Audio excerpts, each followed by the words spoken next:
That should have been one right there, Biggs. On that pole. You feel like right through there? Mm-hmm. Right there's the fish.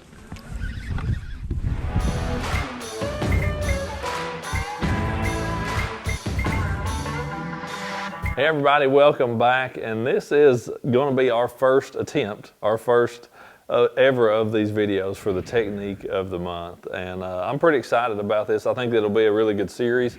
I think that it will be something that will help you grow as an angler and help you out there on the water. That's the goal with this whole channel. That's the goal with any of these videos that we put out, to share an experience or to help, hopefully be able to share some knowledge with you all, something that you can apply whenever you go out there fishing, whether you're a professional angler, whether you're a weekend angler, you know, if you're a guy just getting into the sport. I want this to be a place where you can come, you can gain some knowledge and, you know, be able to be more successful each and every single time on the water. So that's the goal. That is the goal with this technique of the month video series. This is something we're going to do every month, so look forward to that. It should be one of the first couple videos each month that you should see out here on the channel. The pick four and then this technique of the month. And they're going to kind of tie together, you know, to hopefully be able to take those, you know, pick one of those four baits and then really dive into one of those techniques to help you understand just how to apply that out there on your body of water. So this first one, being the month of February, and something that I guess I'm kind of known for, it's something that I have done for a really long time. Part of where I grew up, you know, really played into this being a favorite technique of mine. That technique would be finesse cranking. It's a technique that you don't really hear a ton about, I think. You know, people talk about it here and there. They talk a lot about finesse fishing, you know, with soft plastics and different stuff like that. But finesse cranking is kind of its own beast, and it's something that is, you know, it took me a long time to develop the way that I fish it. And there's so much to cover with it that I can't do it all sitting here in the garage. So I'm gonna cover as much of it as I possibly can, you know, while we're sitting here at this table, to be able to talk about some of the subtleties of it. But there's a lot of stuff that you really have to get out there on the water and just experience firsthand to really get the complete grasp of it. But I'm gonna go through, you know, my rod and reel setup, some of the baits that I really like for this technique, and, you know, some things to look for when you're actually out there fishing. A lot of this stuff, obviously, I'm going to reference where I live and some of the lakes that I have done this with a lot of experience on. A lot of the lakes here in East Tennessee, as well as a lot of Tennessee River lakes, you know, up and down the chain, whether that's Guntersville or Pickwick or a lot of those kind of places that I know fish similar, but there are a lot of other places throughout the country that do fish a lot this same way. I think a lot of the lakes over in the Carolinas, lakes in Georgia, a lot of places that, you know, have similar terrain, you know, that would definitely fish similar. I'll even throw in a few outliers that aren't similar at all where I have been successful with this. I think of the first classic that I ever fished was on the Red River in Louisiana. I caught a lot of fish there on a shad wrap. I actually thought I was going to I had a great event there, but thought I was going to have a big event mostly on a shad wrap. If the weather would have stayed cold like it did in practice, that would have been my #1 technique for that whole week. So finesse cranking works well all across the country. Finesse cranking, for me, it starts with the bait. And the bait that was the bait that really, to me, started this type of fishing, this technique, is a shad wrap. This is a little #5 shad wrap, and this is a pretty old one here, just that original shad pattern. And the #5 was always my go-to in a shad wrap. I would throw a #7, you know, growing up, but a #5 shad wrap was my go-to bait. I liked how small that bait is.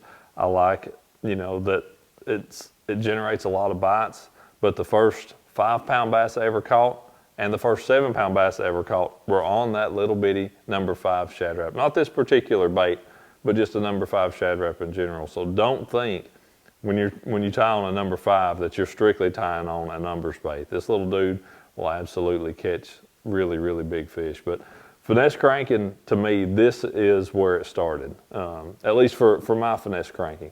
You know, a lot of homemade baits and different stuff out there kind of fall into that as well. But in my world of finesse cranking, a shad wrap is definitely where it started at, especially with that little number 5. You know, we've got a number 6 in that lineup now. Of course, number 7 is still one that, you know, that I carry as well. But that little number 5 is really the staple for this type of technique. And to me, what you can do with that bait is you're able to generate bites from fish in really cold water that just a lot of people don't even think that you can catch fish on a moving bait in. You know, maybe a jerk bait or something, but most people, when that water gets down into that, you know, 48, a lot of people still throw a crankbait. 45, a few people still throw a crankbait. You get down into that 40, 42 range, not many people throw a crankbait still at that water temperature. And I gotta tell you, you're absolutely missing the boat. It's a time when you can still get a reaction bite out of those fish, even in that cold water, and that's where a finesse crankbait comes in.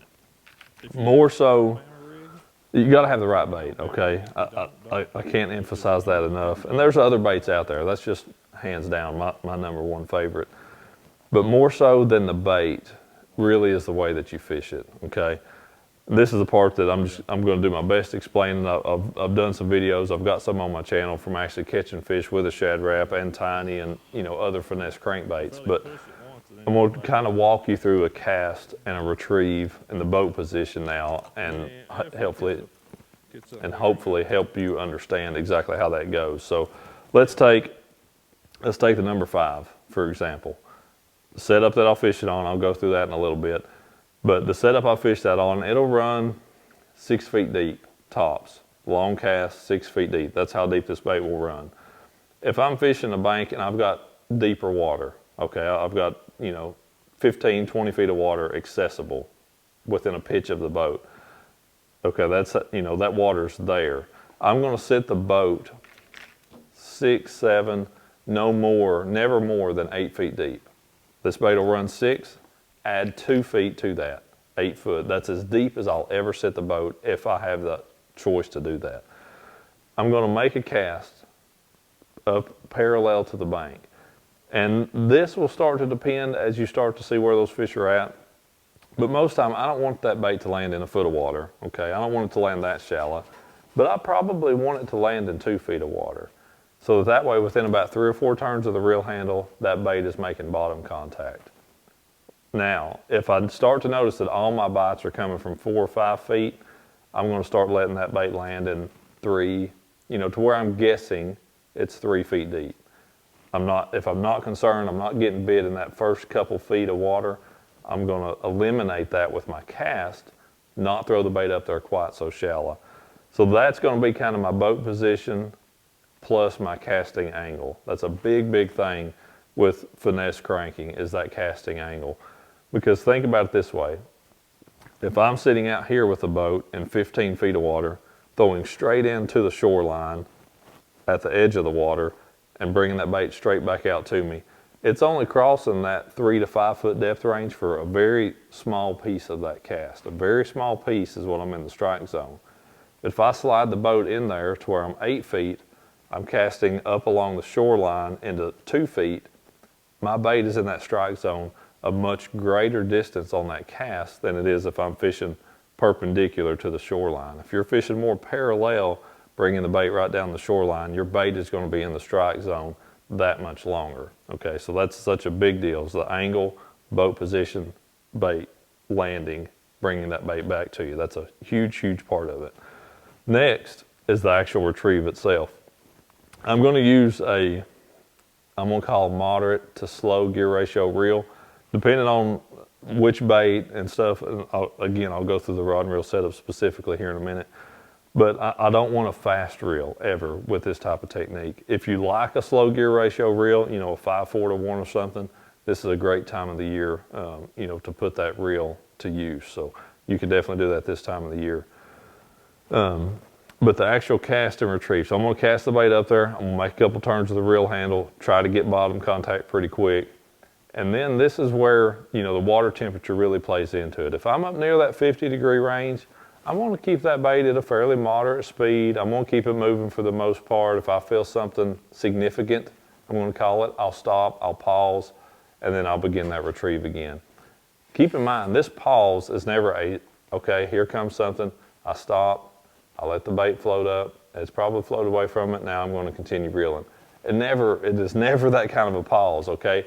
This is a slow down, the bait quit wiggling, and now we're going to start reeling again. This is not an extended pause. This isn't a jerk bait. You twitch the bait down there, you count until 5, and then you twitch the bait again. This is just the bait kind of stops wiggling, and you begin that retrieve again. That's the way my pauses are with a crankbait all the time, okay? It's never a long wait, count to 3 or 4, and then start reeling again.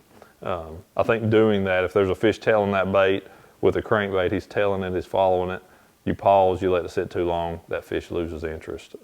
It's more of just a stop wiggling, start going again type deal. But the colder that water gets, the more pauses I'm going to put into that retrieve. You know, it may be like a 3 turns of the reel handle pause, 3 turns of the reel handle pause. And a lot of times on that pause, or when you start back, that's when you're going to feel that fish take the bait. And that, for the most part, with this finesse cranking deal, especially you get down in that 45 or lower degree water temperature, those bites are going to be more and more subtle most of the time. So you're just going to start reeling again. You're going to feel a little bit of weight. You're going to kind of pull back and load the rod before you're ever really sure if you've got a fish on there. That's the way a lot of those fish, you know, tend to bite that bait in that cold water.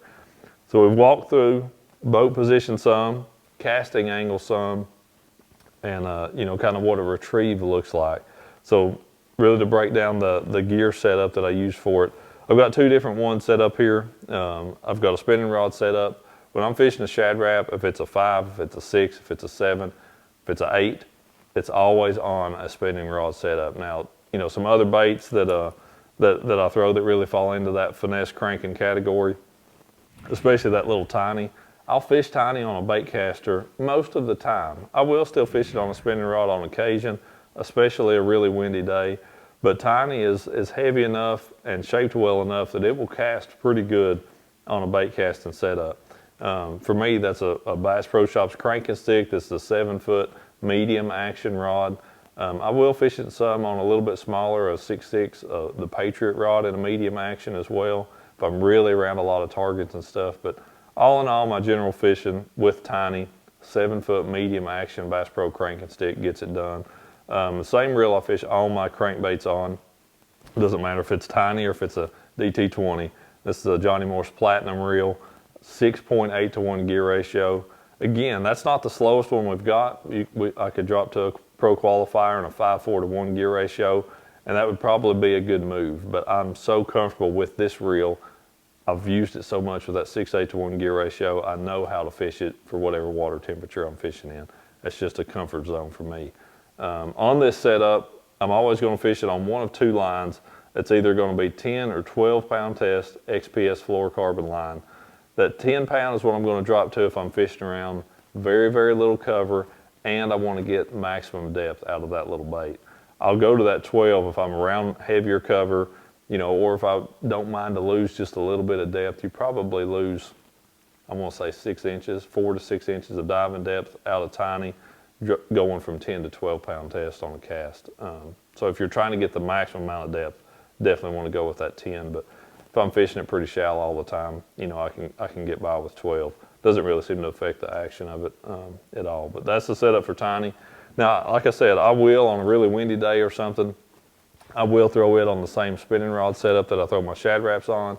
But day in and day out, I do like that casting setup. Now, for the shad wrap, you've got some options here. And I go back and forth, just to be quite honest. In my fishing, some days I like it on braid with a leader. Some days I like it on straight fluorocarbon. One big thing to consider, okay, this is a technique, you know, we're in the month of February. This is a great technique all throughout the winter time, December, January, February, into March. Very good cold water technique, okay? But if you're out there fishing and it's a day when that air temperature is in the 20s, your line's freezing up, your guides are freezing up, that type of stuff, braid is no good, okay? No good whatsoever. It becomes a popsicle. You cannot fish with it, period. So if I know that that's the kind of weather I'm going to be dealing with, I'm going to spool this up with straight fluorocarbon line. That's what I've got on this one right here. I've got 8-pound test XPS fluorocarbon, and that works every day, okay? Every day of the winter, I can use this setup. I do like the braid with the fluorocarbon leader better if I can get by with it. I like the sensitivity of it. I like the way the bait fishes. I like the way I can feel the bait. But on those terribly cold days, it's impossible to fish it that way. So there's just no way around it. If I'm using a setup with braid, and this is where it gets to splitting hairs, okay? I understand, you know, that this isn't for everybody. I'm just walking you through kind of the way that I fish it. If I'm using braid, I'm going to use a lighter rod. I'm going to use a medium light action on this exact rod and reel setup. If I'm using fluorocarbon, the rod's got to take up that little bit of extra slack that you're not having with that braid. You know, with braid, no stretch whatsoever. Fluorocarbon's got a little bit of stretch. You lose a little bit of sensitivity. You need a little bit more rod to fish the exact same technique on. So braided line, I'm going to fish a medium light. Fluorocarbon line, I'm going to fish a medium. So if you say, hey, I want to set mine up, you know, with fluorocarbon, that way it'll work all winter long. I don't ever have to change it. Go with the medium. If you're going to fish braid and the leader, go with the medium light. You know, that's definitely my tip there. So, and same a little bit with the length of the rod. This is a 6 foot 9 inch. I like that rod for a shad wrap. I like it for tiny. It works really well. If I was on a lake that doesn't have any boat docks whatsoever, I never had to worry about throwing around any kind of targets. Hey, and you're a taller person, maybe step up to the 7.2. Both of these rods in that carbon light are dynamite setup. I do like the carbon light for shad wrap fishing, finesse cranking. For this technique, the carbon light is definitely my favorite over the platinum. I like that it is a little bit less sensitive. I like that it has a little bit more parabolic action. For me, for finesse cranking, that carbon light is the rod to go with. And then I've got a platinum spinning reel on here. The Signature Series is a great one as well, as the carbon light spinning. But I do like that smaller size. This is a 2000 size spinning reel. That smaller diameter, even though it's like the same gear ratio, that smaller diameter spool actually takes up less line per handle turn than a bigger spool. So you're essentially fishing a slower speed reel, even though the gear ratio is the same, because this one takes up a few less inches per handle turn than that larger size spool does on that little bit bigger reel. So just a few little, you know, intricacies of that spinning rod setup. But 6.9 or 7.2 in that carbon light, medium light or medium action, whichever one you prefer. And then whether you decide to go straight fluorocarbon or braid with the fluorocarbon leader, again, I love the feel of it with the braid. You can feel every single thing down there, and you feel those really soft bites. But if you're going to fish fluorocarbon, you can fish it when it's freezing outside. So you just got to weigh out whichever one's best for you. But finesse cranking is something that it's really kind of bred into me, I think, here in East Tennessee. It's a fantastic way to catch fish throughout the wintertime. It definitely does shine in dirty water. That's, you know, I think that's something that a lot of people have a misconception about. Most people say cold, muddy water is not very good. And I agree with that when it's fresh, cold, muddy water. But if that water's off colored, you know, a foot of visibility, and it's been that way for a long time, 43, 45 degree water that's a foot of visibility, and you got a bright sunny day and a little chop, man, that's a fantastic day to go fishing, in my opinion. A lot of people would not believe just how effective finesse cranking can be under that situation. So if you find yourself facing those conditions out there this February, I hope that you'll pick up some of this stuff, go out there and try it out. I think it'll work for you.